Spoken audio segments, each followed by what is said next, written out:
bienvenue pour ce nouveau webinaire, vraiment dédié cette fois-ci centré sur les problématiques des élus municipaux. Comment, quand on est élu municipal, on peut agir pour essayer d'obtenir plus de trains d'ici, bien sûr, 2026 et les élections municipales. Qu'est-ce qu'on peut faire aujourd'hui? Est-ce qu'on doit être résigné par rapport aux difficultés pour agir? Je ne le pense pas, c'est ce que je vais essayer de partager aujourd'hui. Alors, quel est le problème? Le problème, en fait, il se trouve à 3 niveaux. D'abord, malgré les efforts des uns et des autres, l'offre ferroviaire est souvent très insatisfaisante. Retard, annulation, offre faible aux heures creuses dans la journée, le soir, le week-end, lignes menacées de fermeture ou déjà fermées. Voilà. On peut souvent regretter que l'offre ne soit pas au rendez-vous. Et de ce point de vue-là, même si ce n'est pas leur compétence, les élus municipaux sont souvent en première ligne. Parce que les mécontents, ils ont du mal à savoir à qui s'adresser vis-à-vis de ces grands acteurs qui sont très loin de chez eux, les régions, l'État, la SNCF. Et donc, du coup, c'est souvent vers les élus municipaux que les citoyens, les entreprises qui ne sont pas contents se retournent. Et ça, c'est pas facile à gérer parce que du coup, pour les acteurs, pour les élus, il y a plusieurs difficultés pour agir. La première, c'est une difficulté d'abord technique. Le ferroviaire, c'est complexe et souvent, on leur envoie un peu des arguments d'autorité.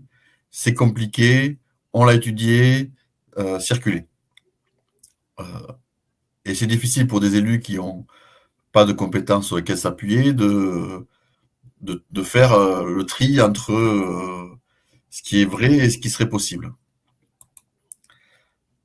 Et deuxième difficulté, je fais un peu vite, c'est la complexité politique, parce que le ferroviaire, c'est plusieurs acteurs puissants, l'État, la région, la SNCF, qui tous s'affichent comme volontaristes, mais qui tous ont tendance à se renvoyer quand même aussi la balle entre eux.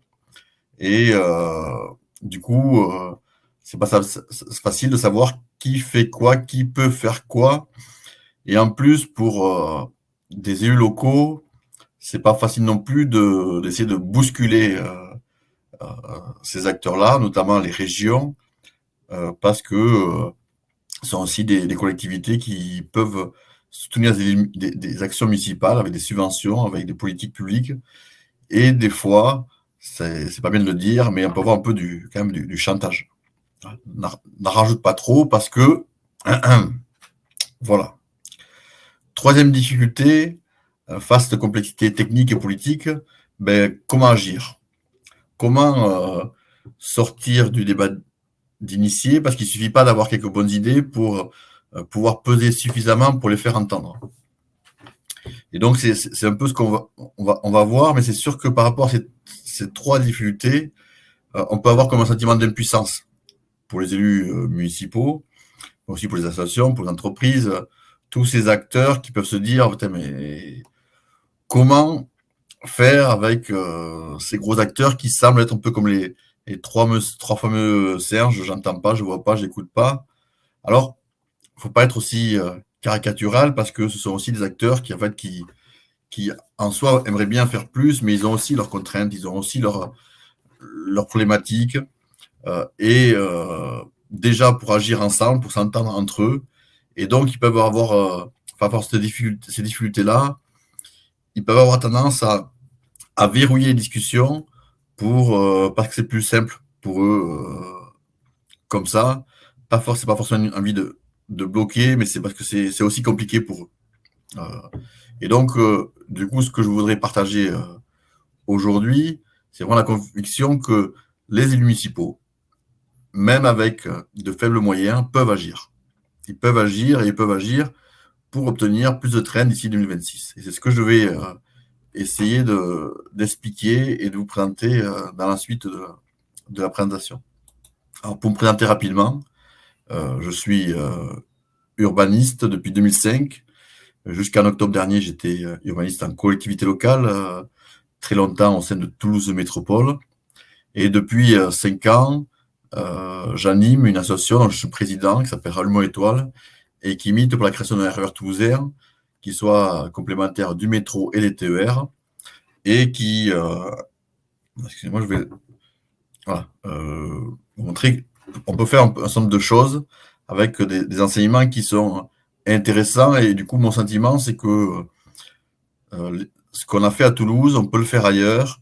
Et donc, l'idée avec Ferroviaire démocratique, c'est vraiment de démocratiser le ferroviaire, c'est aider des acteurs qui aujourd'hui ne savent pas comment agir voilà, à se mobiliser, à se rassembler et voilà, à comprendre pour pouvoir agir. Je dirais. Euh, et donc, c'est ce qu'on va voir. Juste pour présenter un petit peu l'exemple de Rallument Étoile, alors c'est une association assez originale parce qu'elle fédère un très grand nombre d'adhérents et variés. Donc, il y a environ 800 adhérents individuels, une trentaine de communes de tous bords politiques, des associations et des organisations, des entreprises et organisations professionnelles comme le MEDEF, la CPME d'Haute-Garonne. Et de ce point de vue-là, là où Rallument Étoile est assez original, c'est qu'elle arrive à rassembler des acteurs aussi différents que France Nature Environnement et le MEDEF. Et il ne doit pas y en avoir beaucoup comme ça en France. Alors, on le fait parce que, en fait, on est une association d'abord aussi qui propose. Et donc, on vient de rendre public ce lundi une contribution très détaillée, une cinquantaine de pages, voilà, pour proposer un accord en 2023 sur une première phase pragmatique du RER toulousain d'ici 2029, avec un certain nombre d'éléments de fond et de forme qui peuvent faire écho aux situations qu'on pourrait avoir ailleurs. Et donc, avec ces adhérents, ces propositions, Rallument Étoile, c'est imposé comme une association un peu incontournable sur Toulouse, qui anime le débat public. Là, on voit une image d'un débat que nous avons eu sur France 3 avec le vice-président de la région et le président de Tisséo, qui s'occupait des transports en commun de l'agglomération toulousaine. Nous étions la semaine dernière avec le préfet. Voilà, on essaie comme ça on a créé voilà, une force collective qui permet d'agir sur ce débat en rassemblant des gens qui d'habitude n'ont pas voix au chapitre. Alors, ce qu'on va voir, quelques préventions avant de dérouler la suite. Le ferroviaire, c'est très complexe. Et ce webinaire n'est qu'une introduction, y compris à comment agir.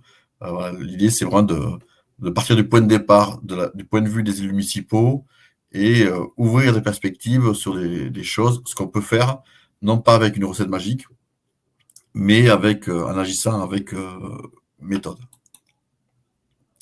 Et dernière prévention, voilà, j'ai une action forte comme bénévole sur le périmètre de l'agglomération toulousaine, et bien sûr, avec Ferroviaire démocratique, je peux intervenir à plein d'endroits, mais je n'interviendrai pas sur ce périmètre-là, je ne peux pas mêler les casquettes. Et dernier petit élément avant de rentrer dans le dur de la présentation, ouais, tous les participants à ces webinaires peuvent solliciter une consultation gratuite pour discuter voilà, un peu plus de votre situation, de vos problématiques. Voilà, donc il suffit d'aller sur ce lien et de réserver un créneau. Voilà. Prenons le temps pour discuter un peu de comment ça se passe chez vous, de quels sont vos besoins, etc., etc. Alors, ce qu'on va voir, pour essayer de voir comment agir, il faut d'abord commencer à comprendre un peu mieux comment fonctionne le ferroviaire, qui est quand même un peu une boîte noire pour beaucoup. Et donc, je vais proposer 10 petits points rapides pour esquisser un peu comment ça fonctionne. Et après, ça nous permettra de comprendre, du coup, sur quoi il est possible d'agir dès cette année et comment. Voilà. Et c'est ce qu'on va. Et à la fin, on gardera un temps de questions-réponses. Et du coup, mais vous pouvez déjà poser vos questions en bas à droite. Il y a un module pour ça. Alors, vraiment, 10 petits points rapides pour comprendre comment ça fonctionne le ferroviaire. Il faut avoir en tête qu'on a un potentiel ferroviaire qui est sous-utilisé parce que le réseau est globalement en mauvais état, peu modernisé, à cause d'un sous-financement chronique depuis longtemps. Voilà, en France, les rails sont 2 fois plus âgés qu'en Allemagne, par exemple. Les rames TER, du coup, aussi circulent peu.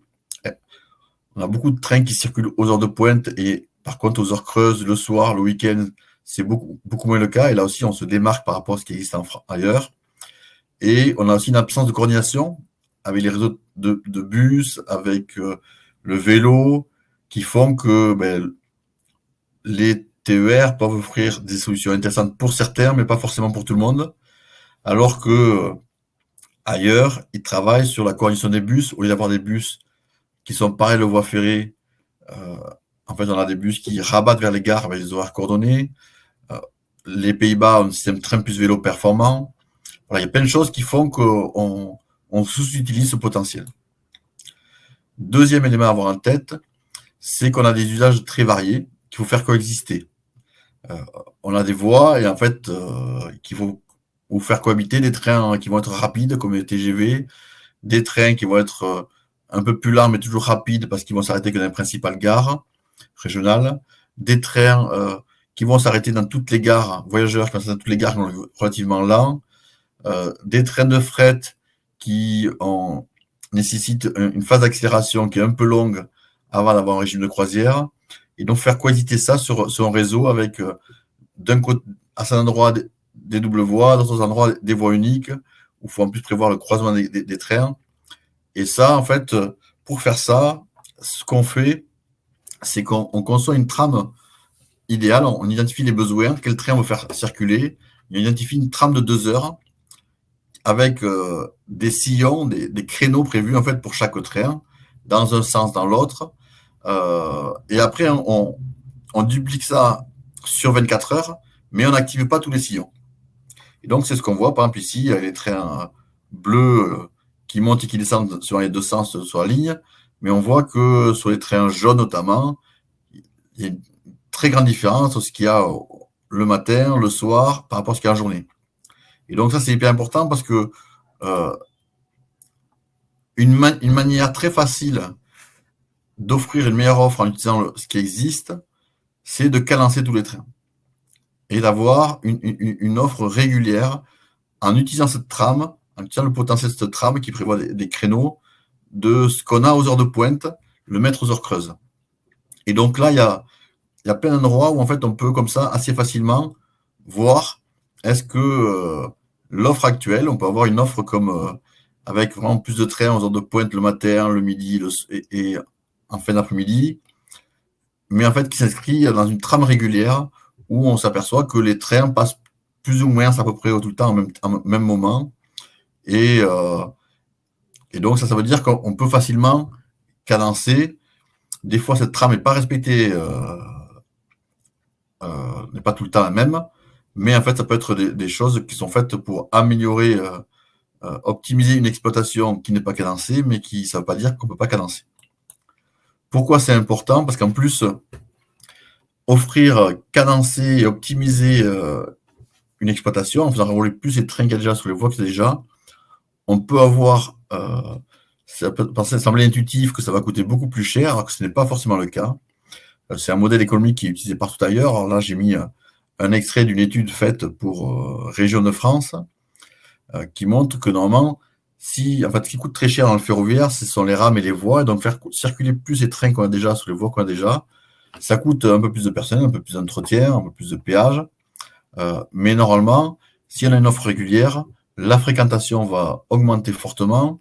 Et donc, le reste à charge pour la région, où la région est l'autorité organisatrice de l'agglomération, va rester grosso modo la même. Et ce qu'on voit sur les scénarios 4 et 5 ici, on a des augmentations de 20 ou 56% de l'offre.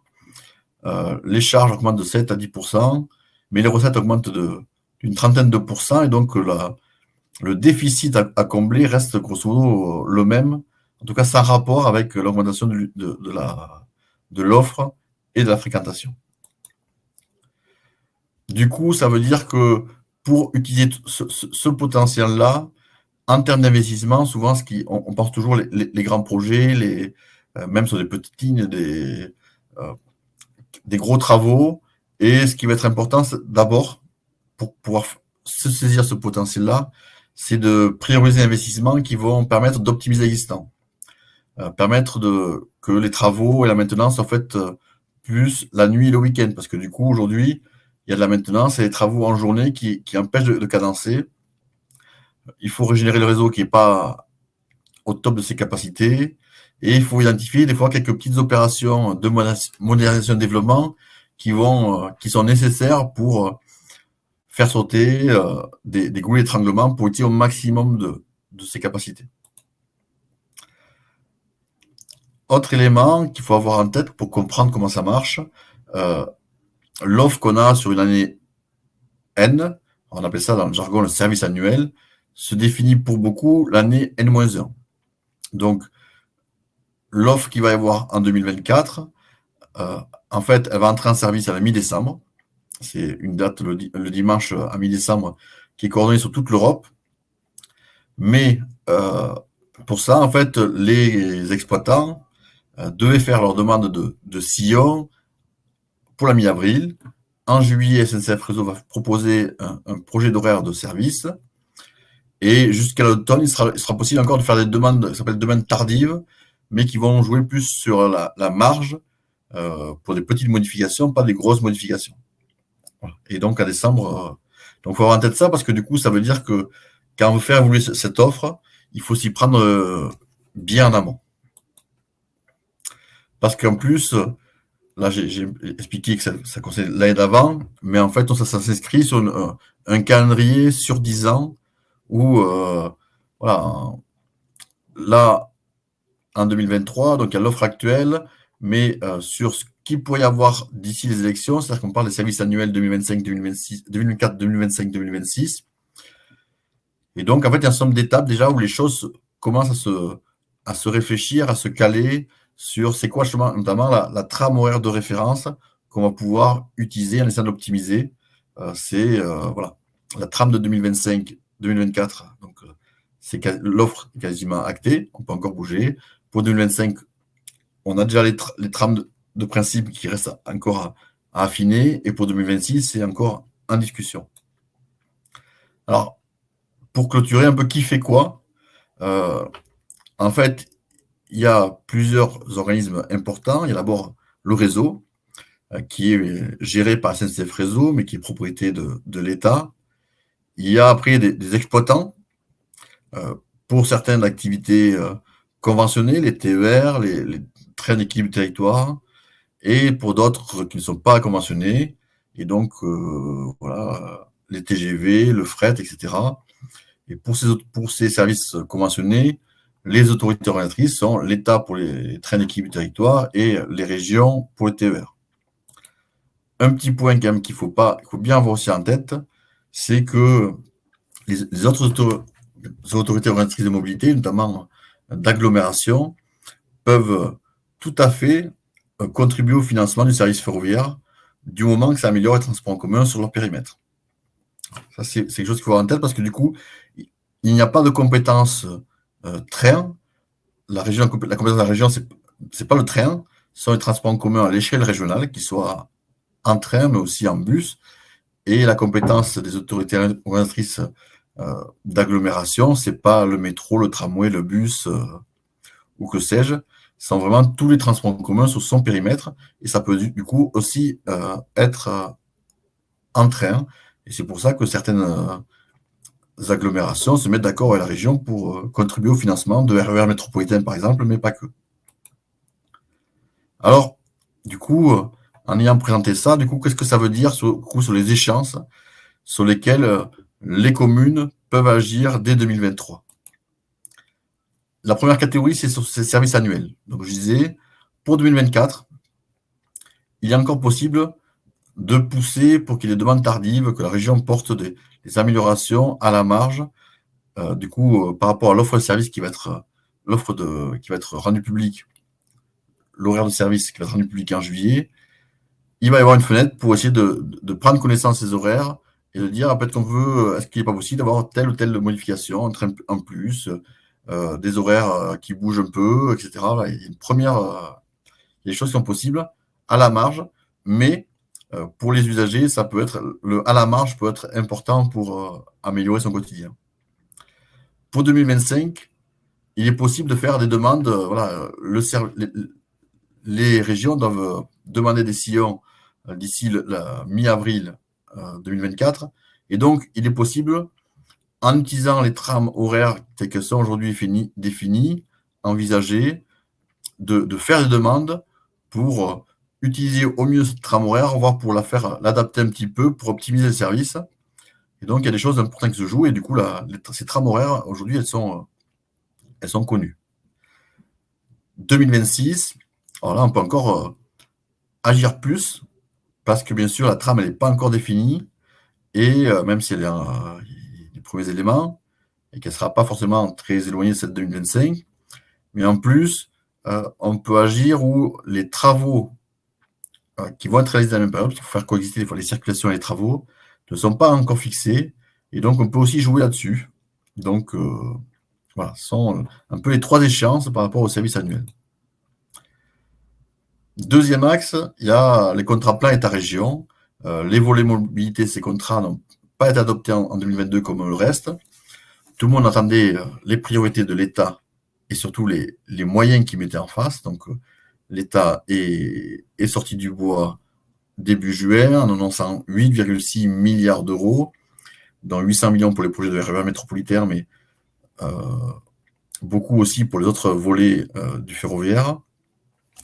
Et aujourd'hui, il y aura des négociations qui démarrent, qui vont avoir lieu principalement entre les régions et les préfets, mais où du coup, c'est le moment pour ceux qui sont pas forcément associés à la discussion, de dire attendez, mais nous, ça nous intéresse.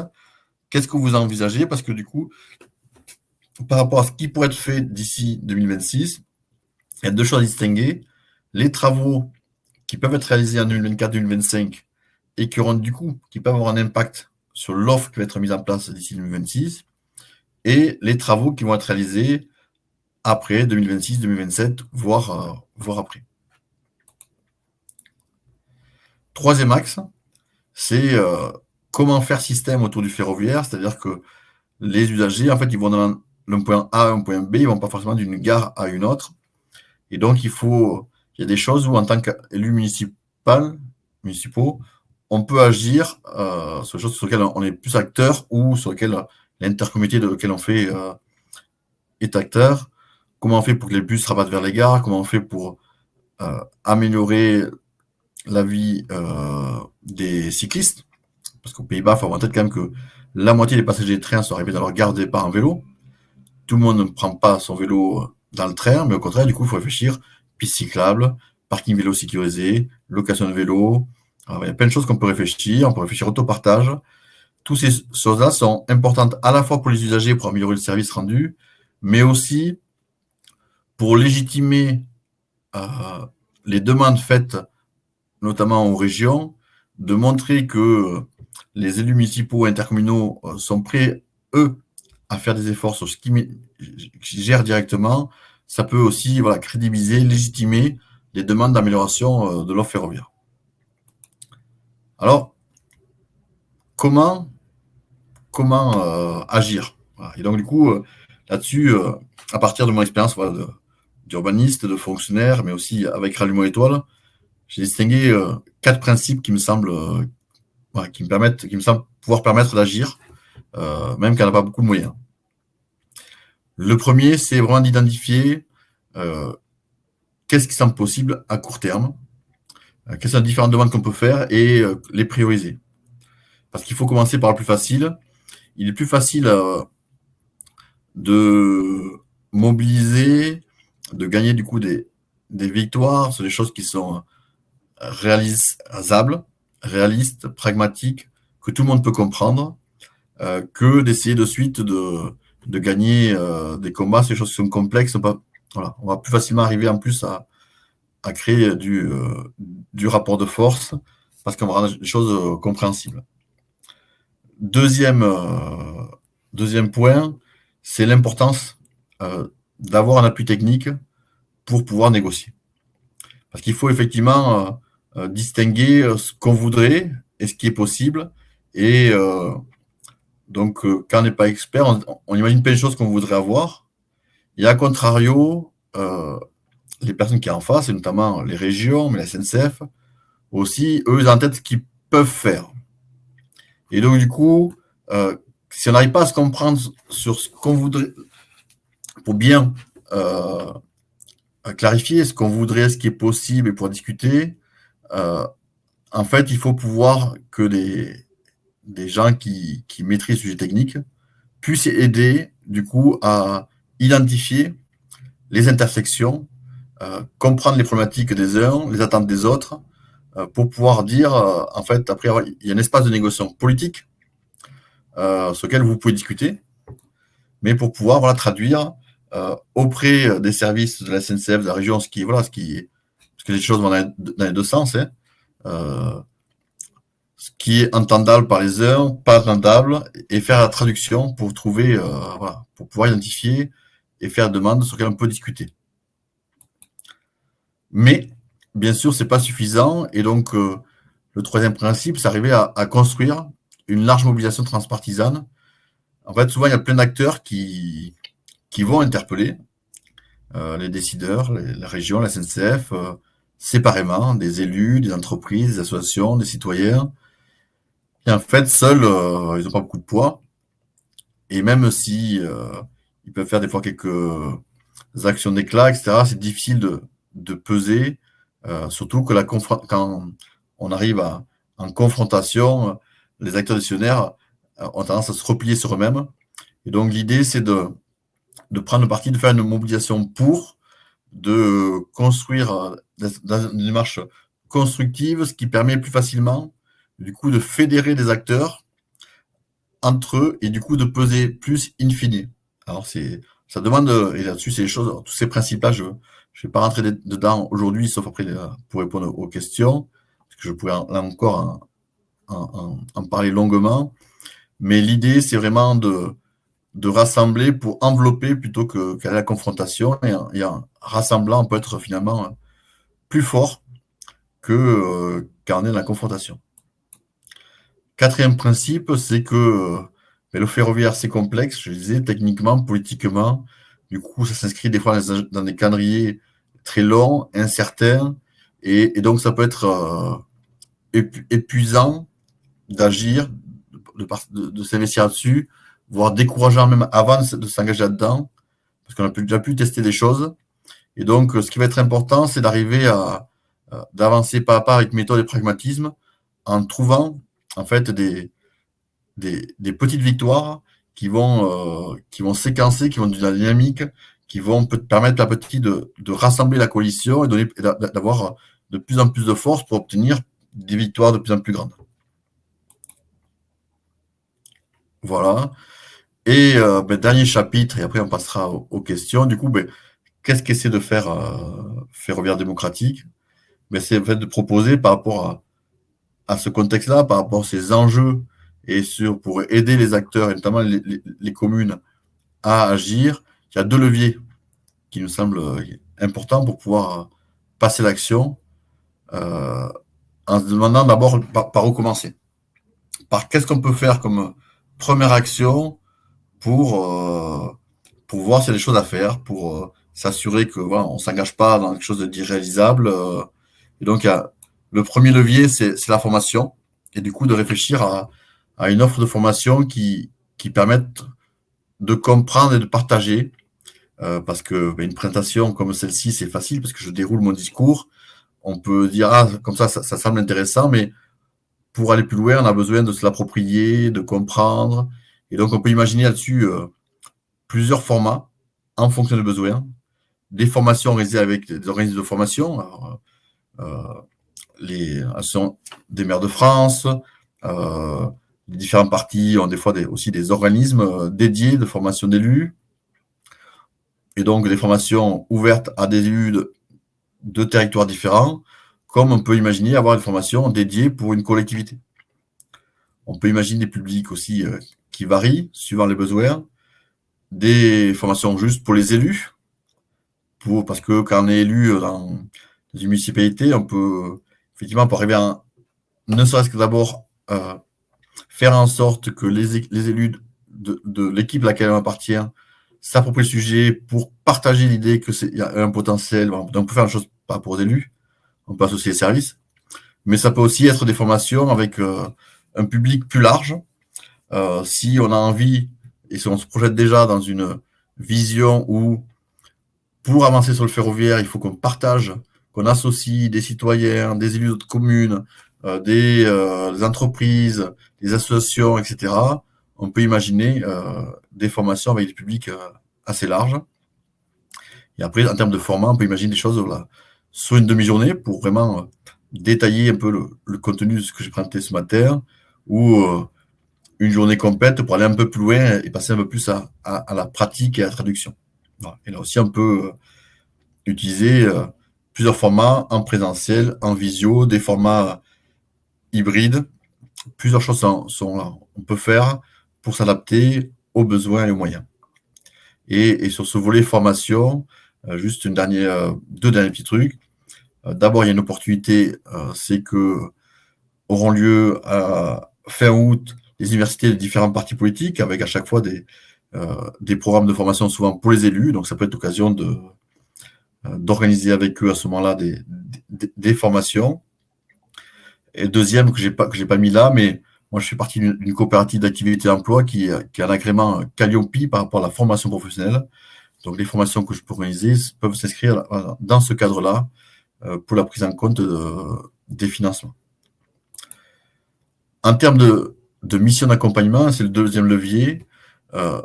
L'idée, c'est pour ce premier pas d'imaginer en fait des formats de missions courtes. Alors, moi, je l'ai dit, j'ai été pendant une quinzaine d'années fonctionnaire, donc faire des études pour les études, ça a son utilité, mais bon, ça dépend. Si on ne sait pas où on veut aller, c'est difficile de faire les bonnes études. Et donc, du coup, l'idée, c'est de voir un peu des missions courtes pour évaluer, pour vous permettre d'évaluer est-ce qu'il y a des choses à jouer sur le ferroviaire, là, pour la fin du mandat ou pas. Et avec à chaque fois deux dimensions. D'une part, travailler sur les avancées concrètes, pour évaluer le potentiel de, de réalisation possible, d'action, etc. Être capable de premiers échanges avec les acteurs décisionnaires, avec les autres acteurs autour, etc. Mais aussi en termes de format, réfléchir à des missions confortables pour vous. D'une part parce que voilà, je suis un peu tout terrain, de la technique, l'action publique, des réunions publiques, de la communication, des négociations. Il y a pas mal de choses que je sais faire, et étant resté longtemps en collectivité locale, du coup, que je peux faire avec les uns et les autres sur différents formats. Mais aussi, ce qui est hyper important pour moi, c'est des rendus compréhensibles par tous.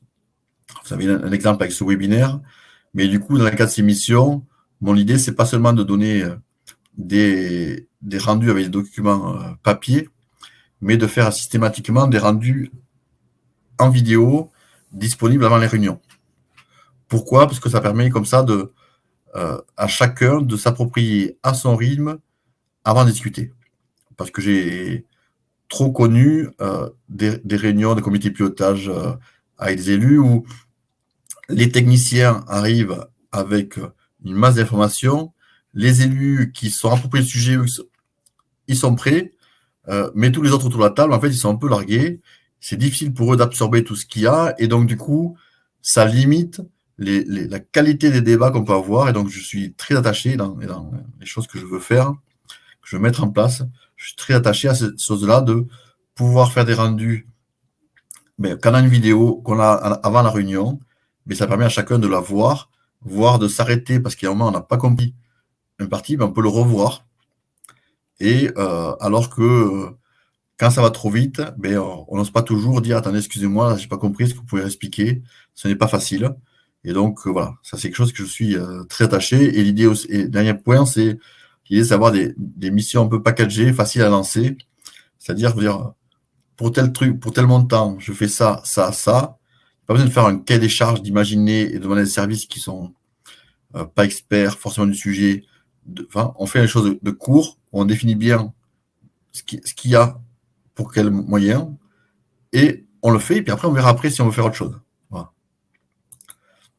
Et donc du coup, dans ces missions courtes, moi j'imagine deux formats aujourd'hui. C'est une analyse technique express, voilà, pour évaluer qu'est-ce qui pourrait, en quoi pourrait consister des demandes réalisables sur votre territoire, et que ça puisse se traduire par un courrier argumenté, par exemple, avec à la région, ou à vous accompagner sur un rendez-vous. Deuxième format qui est un peu plus complet. L'idée, c'est non seulement d'évaluer les demandes réalisables, mais aussi le potentiel d'action collectif. Et donc, là, avec un format où l'idée, c'est d'avoir 3 analyses express sur l'analyse technique, mais aussi la cartographie des acteurs, c'est des choses sur lesquelles je ne suis pas rentré, mais pour identifier les soutiens potentiels et les mobilisations progressives, qu'est-ce qu'on peut faire comme plan d'action, d'avoir une formation en ligne, en parallèle pour permettre aux acteurs de s'approprier ce sujet et que ça puisse se traduire après, in fine par un atelier collectif ou une réunion publique en présentiel qui permettent à tous ceux qui sont autour de la table de se dire, bon alors, est-ce qu'on arrête là ou est-ce qu'on a envie de continuer ensemble? Voilà un peu le type de format que j'envisage. Voilà. Et ça, bien sûr, du coup, c'est pas pour vous si vous attendez une recette magique, si vous n'êtes pas prêt à vous investir un minimum et si vous souhaitez en fait que pour une intervention que vous avez payé quelques milliers d'euros, vous allez avoir une intervention qui correspond à une prestation de 40 000 euros. Non, l'idée c'est bien vraiment dans l'accompagnement de donner les moyens à ceux qui n'ont pas l'habitude les moyens d'être acteurs, de pouvoir s'en saisir. Ce que j'ai pas dit là aussi, qui reflète ce qu'on fait à Rallumement Étoile, c'est que à Rallumement Étoile, il a suffi au début de quelques citoyens et de quelques communes qui, les uns apportant du bénévolat, les autres apportant des moyens financiers pour faire des actions qui ont pu permettre d'enclencher une dynamique où d'autres après ont apporté au pot. Et on a fait comme ça, petit à petit, boule de neige. Aujourd'hui, Rallye Étoile, c'est un budget de 55 000 euros et 70 heures de bénévolat par semaine environ. On a un salarié. Donc l'idée, c'est un peu ça, c'est qu'il peut y avoir une première mission qui permette de lancer la dynamique, de discuter, d'inviter autour de la table d'autres élus, y compris de bords différents, de communes voisines, etc., pour amorcer. Voilà, donc du coup, avant de passer aux questions, je rappelle du coup que vous pouvez bénéficier d'une petite session après le webinaire pour discuter de vos problématiques, de vos projets. Avant de partir, donc du coup, n'hésitez pas du coup à réserver votre consultation. Vous pouvez m'écrire sur mon mail pour toute demande et réaction, et bien sûr témoigner aussi sur les réseaux sociaux. Voilà, et bien du coup, merci d'avoir suivi ce webinaire et à très bientôt, je l'espère. Au revoir.